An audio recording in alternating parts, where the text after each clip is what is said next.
During the course of my career, I've found that the skills that we acquired here in the law school have benefited not only the ability to be able, as I indicated, practice law, but to do lots of other things. When I was in the Army, I had a number of positions in which I did not wear an Army uniform.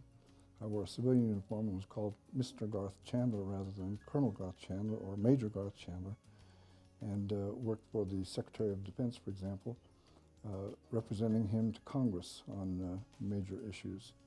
Didn't require me to have a law degree, but certainly the skills that I acquired as a lawyer, the foundation that I received here in the law school, enabled me to be able to represent him what I consider to be quite well. And again, it wasn't because I was an attorney, it's because of the skill set that coming to law school, learning those things, knowing what to pay attention to, how to identify issues, then what to do with those issues, and then having done that, then it made me successful in those areas. And not just me, but others in our profession as well.